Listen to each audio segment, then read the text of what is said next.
The centuries preceding the Great War were a time of peace and growth for the Republic. Dozens of new star systems joined the Galactic Senate. For the Sith Empire, however, these centuries were marked by a rapid acceleration in the preparations for war, an effort in which the Sith showed surprising cooperation and sacrifice. I have long suspected that during this extended period, the Sith spent generations infiltrating Republic political circles, and even the Jedi Order. Reviewing historical records, I have uncovered strong evidence of one such case. Izen Gint was a fourth-generation Jedi, widely considered to be the most promising Padawan in the Order. Having a similar heritage, the venerated Jedi scholar Master Baral Over took Gint as his apprentice. Together, Over and Gint traveled the galaxy, studying the mysteries of the Force. Over the years, the pair became more and more ambitious, eventually undertaking a daunting mission. They set out to explore the ancient Sith temples on Yavin 4. Their goal was to investigate the final resting place of Naga Sadow, one of the most powerful Sith Lords who ever lived. Arriving on Yavin 4, Over and Gint discovered that Naga Sadow's twisted Massassi warriors had survived the centuries.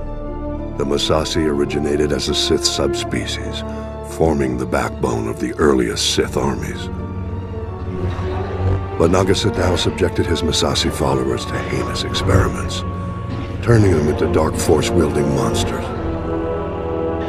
Gint and Master Over fought bravely against the Massassi, but they were defeated and forced to flee deep into the temple.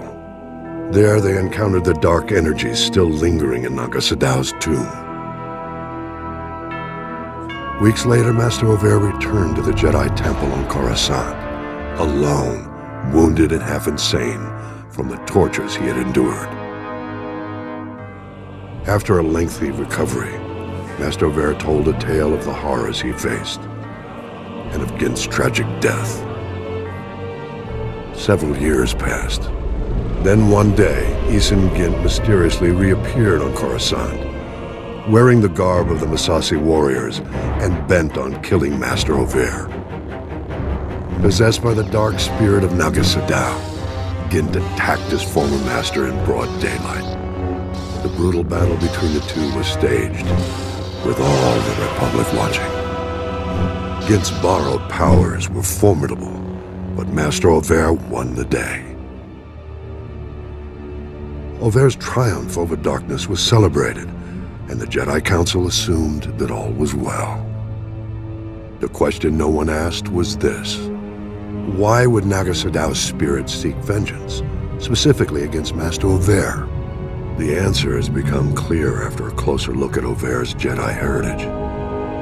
His father and grandfather also went out of their way to visit the tombs of the ancient Sith Lords. They were a family of Sith infiltrators. Over's mission on Yavin 4 was not for the Jedi.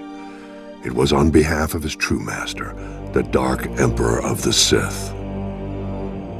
The Emperor knew the spirits of the ancient Sith Lords could be a threat to his power when he returned to the known galaxy a century later. Over's trip to Yavin 4 was a preemptive strike. To seal Naga Sadow's tomb and ensure the Emperor's only enemies when he returned would be the Jedi and the Republic. How unfortunate that we've only learned the terrible truth about Master Over more than a century too late. Of course, this revelation only raises further questions.